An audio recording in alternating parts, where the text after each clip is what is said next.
That was a good discussion, but we are going to start today's show with the Russell Wilson decision after a quick word from our newest sponsor, Monarch Money. Have you ever checked your bank account and wondered, where did all my money go? Between dining out, online shopping, and entertainment, it's easy to lose track. That's where Monarch Money comes in, your personal CFO, giving you full visibility and control over your finances. Monarch Money isn't just a budgeting app. It's a complete financial command center. You can track all of your accounts, investments, and spending in one place, so you stop just managing your money and start building wealth. Take control of your finances with Monarch Money. Use promo code LOCKEDONNFL at monarchmoney.com for 50% off your first year. That is monarchmoney.com, code LOCKEDONNFL for half off your first year. Guys, Russell Wilson was in Berea yesterday meeting with the Cleveland Browns. Today, Wilson is in New York and/or New Jersey, depending on where they're meeting, with the New York Giants. JG and Earl. Earl, we'll start with you. What's a better fit for Russell Wilson as he makes his decision here? Is he a better fit with the Browns or a better fit with the Giants? Well, Sierra is the best fit for Cleveland, but for Russell Wilson, the best fit for him is the Giants, man. As much as I would like to see Russell here as the bridge quarterback to whomever the Browns draft, when they draft him, I just think if you look at the Giants roster, you got a bona fide number one wide receiver in Malik Neighbors. You got, what's his name, Tyrone Tracy, rookie running back who came on late last year. You already got a solid left tackle, Andrew Thomas, that's going to protect your blind side. You walk into that situation in New York, you're a guaranteed starter, right? It ain't no rumblings of, even if they draft a quarterback, this guy replacing you. This is New York City. You know, you got a superstar wife. It just, everything aligns for Russell Wilson to be able to step into New York and have, like, immediate success. When you look at the team, even though the Browns and the Giants, talent deficient, but they have those skill position guys at just certain positions that if you add a guy like Russell Wilson, it might like create more immediate like success and an immediate impact. So I want Russell in Cleveland, but if I'm being real with myself, the better situation for results for him, man, I'm going to throw to Malik Neighbors and I'm gonna hand the ball off to Tracy. I'm gonna count on Andrew Thomas to protect my blind side, and I'm gonna keep it pushing. It all depends on what the Browns plan on doing at number two. Like, if they draft Travis Hunter, and I'm like, oh, y'all got Travis Hunter and Jerry Jeudy, and you show me a little bit of a plan, like, okay, this is how we moving. I would think about that. I would say, man, that's a great opportunity to like look at, those two guys. But as constituted. I'm wondering whether he's going to look at it like this. Man, which one of these positions or places am I going to have the longest leash to play and start if they draft or go get a younger quarterback, right? At the end of the day, Russell Wilson wants to play. He wants to be a starter. He doesn't want to come off the bench. So if you look at it at this point, the Giants don't have nobody. Right. The Giants don't have at quarterback. At quarterback, yeah, right. Nobody. Yep.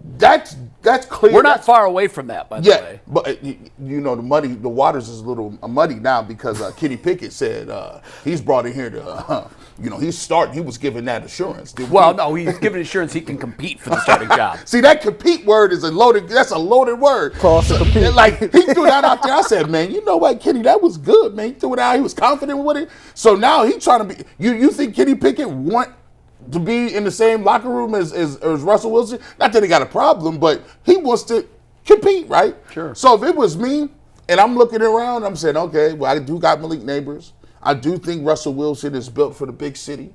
That's his personality. And I think the pathway to him starting the most games is with the Giants with a clear number one receiver. I would say by a smidge, I would say the better fit for him would be New York. And I think that is why he saved New York for second, not first. Yeah. We're unanimous on that. I think it's the Giants, primarily because I think they've got the better receiver. Malik Neighbors is a great up-and-coming young receiver. I think we saw certain things last year here in Cleveland out of our guy, but it was only when Jameis Winston was throwing him the football. Other than that, he looked wildly pedestrian, much like he did in Denver. What's interesting to me is the two have a history in Denver, Russell. And so I'm wondering what their relationship was like there. From what I had been told during his time in Denver, he didn't have a good relationship with anybody. Remember, it became a big issue when he said, I want a separate area to get dressed. I want him to eat with his teammates. And Sean Payton was like, whoa. You're talking about having different rules for different players. Yeah. No, that's not how we roll here. We all eat together. We play together. That's how we roll. Coach Boom. And Russell was like, well, wait a minute. I'm the star. Sierra's my wife, and she told me I shouldn't be hanging with the peasants. So I don't know. If they didn't have a great relationship, then I don't, that could impede him coming to Cleveland. I do think there's more talent in New York right now. The interesting thing is, it depends on what his end game is. He got his money. He's set. Is he looking for a place where he can go and turn some big numbers and get one more contract? Or is he looking at this as my last money grab? I'm going to have a little bake sale here for a couple years and then ride into the sunset. That's most likely what's realistic. Right. If that's the case, I'm surprised if he picks New York, because that is a pressure cooker, fellas. I lived in the metro area for 13 years. For 17 years, I was within the media circle of New York City. It's a meat grinder. They just chew you up and spit you out. They don't care. Where in Cleveland, it is not like that at all. We know that. We have some friendly media here. Well, when it comes to our fan When it comes base, to quarterbacks, we You don't think they're harder on them in New York? I don't know. I I can definitively tell you yes. I will second, as someone who was born in New Jersey. It is. Mike will tell you this. I learned this after I was there about a year. I was talking to another media member, a writer in New York City, and I said, "Man, y'all get hunting license for this?" And he said, "What's that mean?" I said, "The way you hunt these pro athletes, I'm surprised that you don't have to get a license for this." Can I give an example real quick? Yes. Sure, I have many. I'm going to give you a blind resume. What if I told you a quarterback finished with 3,900 yards last year that was 8th in the NFL? He threw 28 touchdowns that was 7th in the NFL. Only 11 interceptions. So top 10 in yards, top 10 in touchdowns, nearly a 3-to-1 touchdown interception ratio. Would Cleveland run that guy to town? Hell no. We'd have a parade for him. And I thought that's Aaron Rodgers. Yep. That's Aaron Rodgers. And Jets fans don't want him anymore. Well, I think when you look at it, now hold on, watch this though. We drafted Baker, right? Sure. And everybody loved him. For a So they minute. didn't. And then they didn't like him no So more. they didn't. Yep. We done booed Couch. We booed Deshaun Watson. Yeah. They don't want to hear Deshaun Watson's name. Colt McCoy, daddy had to call up and say, bro, you get my son killed against. Which he wasn't wrong. He get my son He's killed clearly against the concussed. Steelers. Why is he in the football game right now? Deshaun Kaiser lost all faculties and was like, I'm just going to go get a job. Yeah. We are tough. Charlie Fry. Charlie Fry. We tough. For a team that ain't never won nothing. We're tough, junior high tough. Okay. New York City is graduate level tough. I was stunned, and it took me about 5 years before I stopped being surprised at the veracity in which the media can coalesce. Because to me, it felt like, I even used this example once. I said, man, it's like said athlete is a piece of watermelon on the concrete on a hot summer day, and the ants are the media. And they just converge, and before you know it, you look and there's just the brine left. All the watermelon's gone. And you're like, what happened? When they collectively decide that they're done with you, it's over. Because in this city, it's very interesting. The dynamic is fascinating to me. I've said that the Browns fan base is the most polarized fan base I have ever seen. I stand by that. What's interesting to me is in New York, they all tend to march to the media drum. So when the media is done with you in New York, it's a wrap. Because the fan base turns instantly. It's different. Where The fan base here. in Cleveland, though, 50-50. a lot of times, look at who are the most hated media members covering the Browns. Grossy. Critical. Jason? You could say Mary Kay. No, Mary Kay is up there. Well, Mary Kay is probably, of the three, Mary Kay's the most liked. But there are some fans that will crucify Mary Kay. I think Mary Kay's in that bucket for different reasons, though. Yes, she is. Yeah, I'll agree with that. Different reasons. I'll agree with that. We won't get into it right now. However, what I'm saying is, oftentimes the media in Cleveland, and we know who they are. We just mentioned them. when they're critical, it's always with good reason, but sometimes I'm stunned how much Tony Grossi gets attacked when Tony Grossi tells his truth.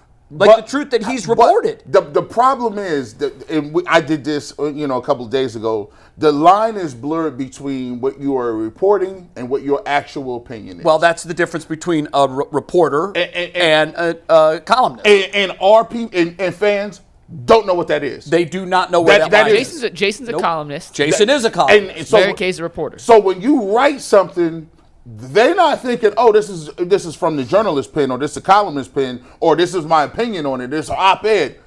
These people don't study that no more. They don't. No, they don't. If you write it, that means that is your opinion, and we can critique what you just said. And because that line is blurry, like I would say that Jason is a columnist, and he's earned that right, but he's also a reporter. Jason digs. Jason has sources. Jason turns stories that we don't hear from other people. And that's reporting. And then he can opine on those findings as a columnist. But oftentimes, when Grossi would be writing, not his opinion, facts, he would be attacked. Well, don't attack me for the facts. They are what they are. This is what I've been told. And in New York, I think the whole mechanics of it is different. And here's why. There's not just 7 beat reporters. You know how many beat reporters the Giants have? 100. 70. Over 50. At one point, it was over 100. When I was working in New York, it was over 100. Now I think it's it's probably, you're right. If you know that 70, it's over 50. It's a lot. Mm-hmm. Here's what that creates. Major competition. Major. Who's Mary Kay's big competitor here? I'd argue, and how many does she have? I'd argue that when you have 50 people fighting for one nugget, you get a lot. And when you get a lot and you share it with the fans get angry at the team. There is a thing that I think fans have where they just don't respect the media in Cleveland. And they say it very loudly. That is true. And I think the reason that they say this is because for years the Browns have been terrible, terrible, terrible. And there's a perception that people write. The only thing that they're doing is creating another way to write how terrible the Browns are. And what that's done is they're killing the messenger. Yes, The message is what it is. Look at the record. It's there for everyone to see. Don't kill the messenger. So when we get a little something positive, right? Like if Baker is playing well, or if somebody's playing well, or whatever the case, or we get a nice shiny toy like Odell Beckham Jr., we ain't trying to hear you destroy that before it's time. Now, sometimes if you don't you do it. He's not done yet. The milk has 2 more days before it spoils. Give me a bowl of cereal. This just happened yesterday. I talk to my little brother every morning before work, and he was talking to me about his opinion about how he think the Browns should go about the draft. And somewhere in the conversation, he told me I was a little bit naive and that I lean too much on how I go about things, and I'm thinking inside the box. He says, you all have a lot of influence on what goes on and don't go on. I said, man, that's BS. I said, if anybody is listening to our opinions and taking that and running with it as fact, that's just on them. That's not on us. He said, no, it don't work like that. He said, this is not any other city. He said, y'all say something, and whether y'all believe it or not, it changes how some of these sports teams move. And I said, well, you know what? If the Browns is making decisions or not making decisions based on what we are saying on camera, that's on them. Right. And so to your point, like I do hear a lot of people say, well, it's the media's fault. It's the media's fault. And maybe I am a little naive, but I don't believe that our words have that much power to where you can dictate a decision like that from a multi-billion-dollar corporation. I just don't think that. And if I'm wrong, I'm wrong. In the real world, you're not wrong. And in practicality, it should never impact what a team does. Like we give our opinions. But it does. That's and it. I would say the fans' opinion does too. To me, the Baker and Odell rift, which led to both of them being exiled, and now we are where we are, right? That was precipitated by media coverage and fan reaction. Yep. And they made the decision they've got to go. They could have said, you know what? No, we're sticking with Baker, or we're sticking with Odell. They sent Odell home. They told Odell he couldn't play football because something his daddy did. That was wild. And guess what?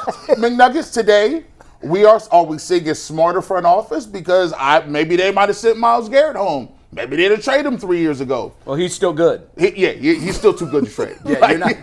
Come on back. Come on back. Speaking of front offices, Eddie George is running a minute late. We'll get Eddie in as soon as he's ready. We're excited to talk to the new Bowling Green head coach. But the Atlanta